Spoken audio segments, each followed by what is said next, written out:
welcome to another episode of Guns and Whiskey, where I drink whiskey and talk about guns.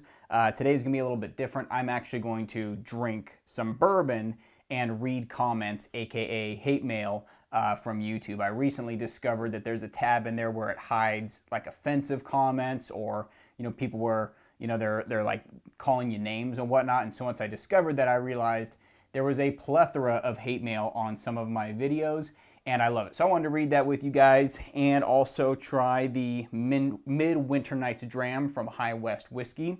This is the Act 9 Scene 1. I had, about a month ago, I did the High West Double Rye, which I ended up really liking a lot. Some people reached out to me, Jeff and Jake Dwyer out in Utah, and they nabbed me, Jake nabbed me a couple of these Midwinter Nights Dram and said, you gotta try it. So I did a little horse trading, because this stuff is not out here in Texas quite so much. Now, this is a very cool bottle, and bear in mind that I really liked the High West Double Rye. I thought it was delicious, and this is not my first taste of this. So I had two bottles. This is a new bottle because I shared the other one, and I'm gonna go ahead and tell you that if I had read the label on this specific bourbon, I would not have liked it and would not have done the trade. And when I actually go ahead and taste it,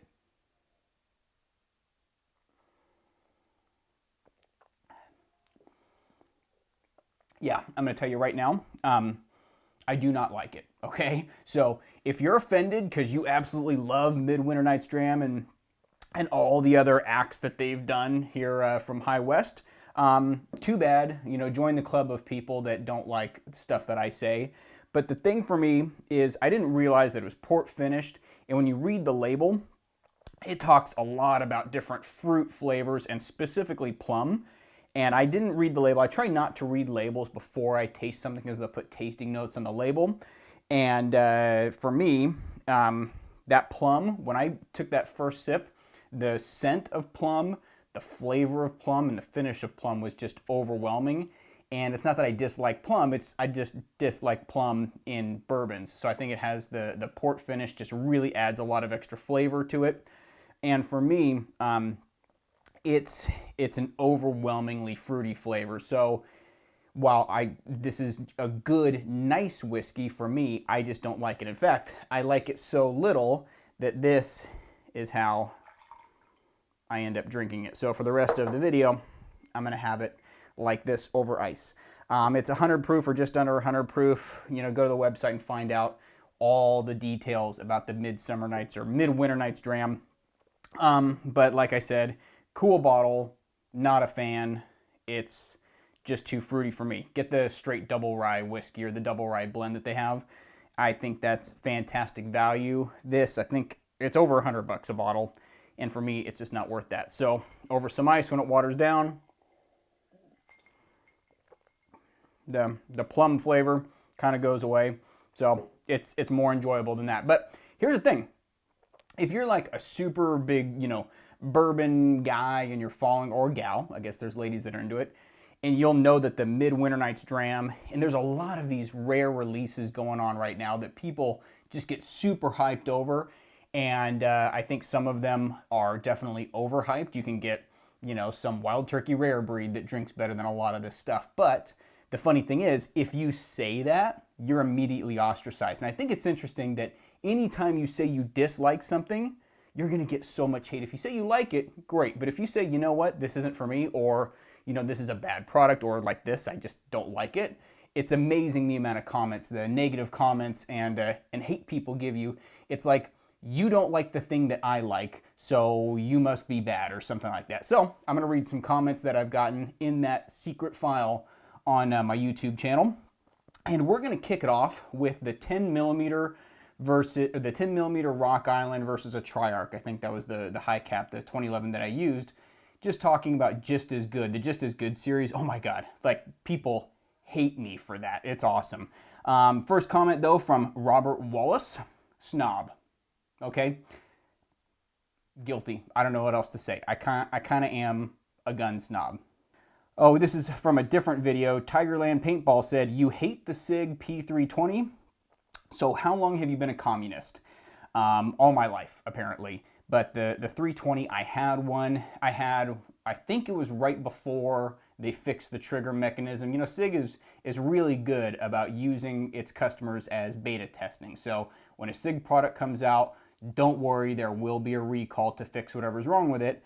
But I had a SIG 320 compact, or the shorter version of it, and I never really liked it because the trigger was just not good. The way they have that trigger pack that sits in there inside the frame, for some reason it's super vague. Now I know they have the Legion series, I know that there's all that, but I don't think that SIG should have won that Army contract for the M17, M18. It is not as good as the Glock that was proposed, in my opinion. So yeah, I hate it. If you're a SIG fanboy, sorry. Okay, here we go. So this is another one. Wow, at 3:13, you admitted on camera that you did a straw buy of a firearm for your buddy. Not smart. The ATF is watching you. Well, here's the thing, Gun Squawk 44 hall monitor. I'm an FFL. So screw you, dude. That's what I do for work. Literally, FFLs buy guns for other people and then sell them to them. If you'd watched any videos, you would know that I'm an FFL, and that's what I do for work, is sell guns. But more than that, hallway monitors, guys. Like, the gun industry hallway monitors, this guy right here, he's the kind of guy that would go to the range, he's the FUD next to you, that when you bring out a suppressor, he's gonna ask, oh, you got your tax stamp for that? Or you bring out an SBR, or, you know, short-barreled shotgun or something like that. Let me see your tax stamp. Dude, mind your business. He's also the kind of guy that is probably so stoked to be a range safety officer. So if you fire more than one shot every 2 seconds, he can come over and yell at you and say, no rapid fire. So Gun Squawk 44, welcome to Feddom. Next, dude, came across your video. Did watch it all. Thank you. Respectfully, you're annoying as hell. Yeah, I mean, I don't know what to say. Like, when I watch my videos and I hear my voice, I agree. I'm annoying as hell. Rilo Dippin. Love the video, but I wouldn't refer to Sylvan Arms as a knockoff just because they weren't the first company to come out with it. So this is the Sylvan Arms folder versus Law Tactical. Bro, I don't know what to call the company that copied somebody else's homework and totally screwed it up other than a knockoff. If you have a better definition, let me know. Okay, I love this one because this is on the B&T APC 9K Pro review that I did. And you tell me if you think he's serious or if this is the ATF trolling me. $3,700 is not cheap if you cannot mod to full automatic. Not really a pro gun, but pro prices. Why so many reviews? Do not do automatic reviews, but do on fake guns. Angel is one. I agree. If it's not full automatic, it's not a real gun, but we do have laws that we have to follow here currently in the States. And so either you are trolling me as an ATF agent and you're trying to get me to admit that I'm making, you know, machine guns that I'm not doing, or you're my hero. This dude's probably living in his mom's basement. He's got 23 unregistered machine guns and he's living his best life. So Angel is one. I don't know who you are, but you keep doing you. Okay, once again, the Rock Island video gets a lot of hate. Not a big fan of 10mm is where you lost me. Wow. So 10mm is fine, okay? It's the 10mm fanboys have replaced the 45 ACP fanboys as the most annoying people on the caliber wars ever, all right? 10mm has been around since the 80s, and it's getting this huge resurgence right now. It is a great caliber, but it doesn't do all the things you say it's gonna do. It's not a one-shot stopper for a bear any more than potentially 9mm placed in the right place is a one-shot stop for a bear. Okay, it's your bear gun. Like, dude, go out into the woods with a handgun for bears, maybe, but I'm not gonna be getting in a handgun duel with a bear, 10mm, 9mm, 454 Casull somebody had. I was like, dude, there you go. I mean, it's not the end all of calibers, but hey, if I lost you, too bad, J-Rock. Okay, another one on that video. Couldn't even finish watching last review I watched from this channel. This gentleman took an opportunity to tell me 2 times that he hated it, and I just love the fact that people take the time to tell you that they're not watching any more of your reviews.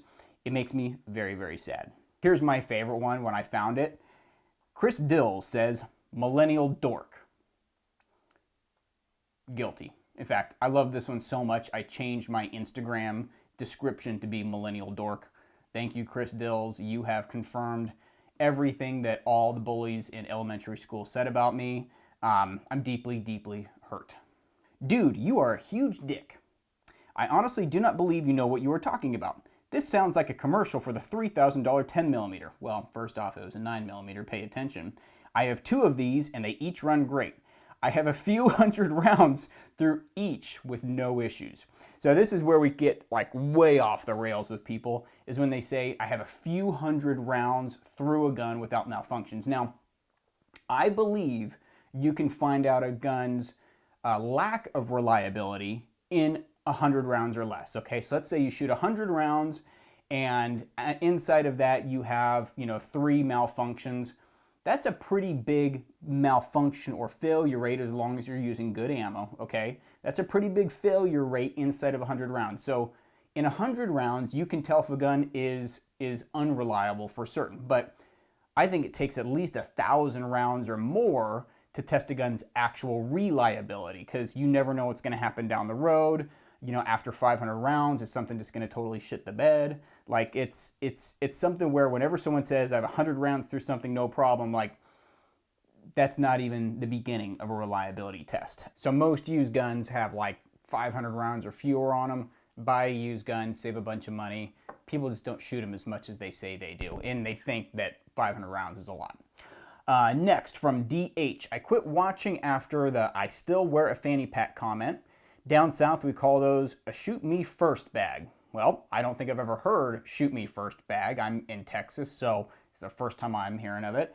And second, fanny packs are perfectly acceptable when you are running or going to the gym.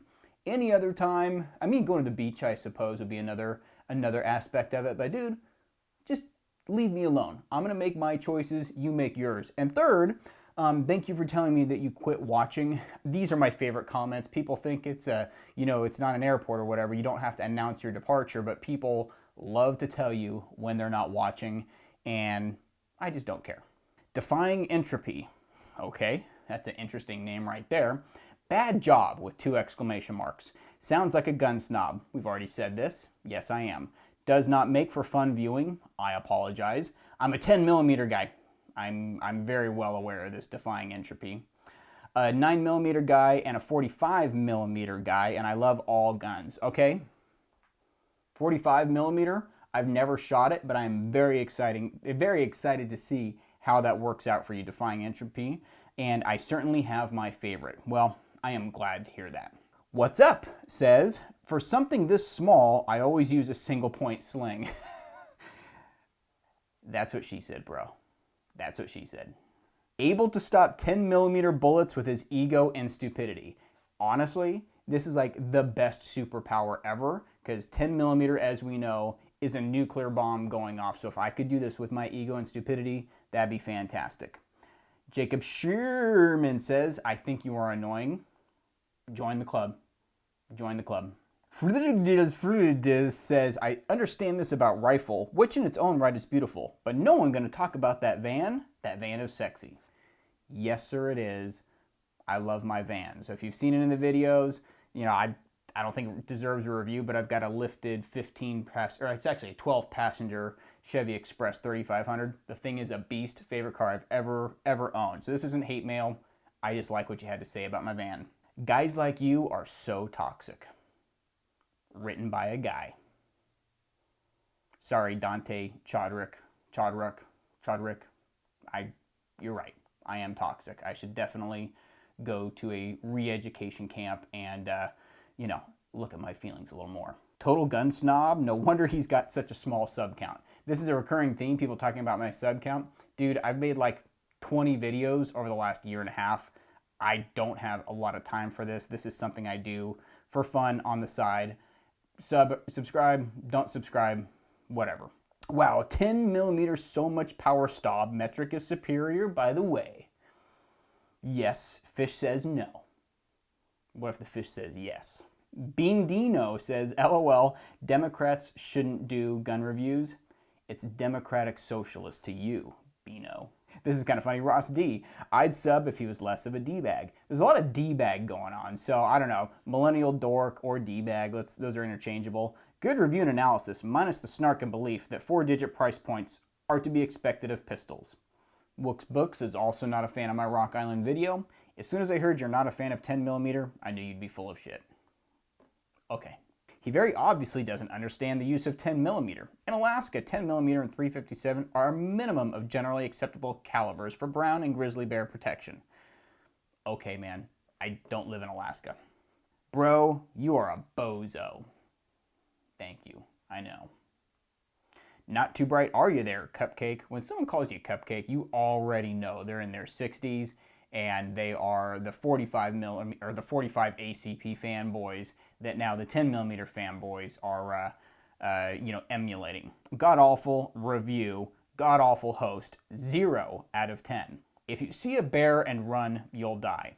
Not true. I actually have seen a bear and I ran and it completely ignored me. Now it was a mama bear with her cubs and I happened to be in Yosemite, but I got out of there and I'm still here, mostly alive. And I'm gonna end it with this. It's not a hate comment, but it makes me very happy. Jim Shinobi says, after the Tupac reference, I smashed the subscribe button. Bro, pass the vibe check.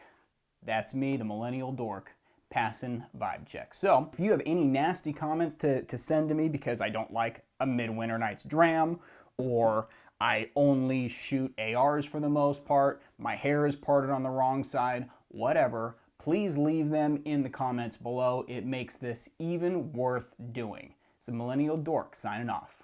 Peace.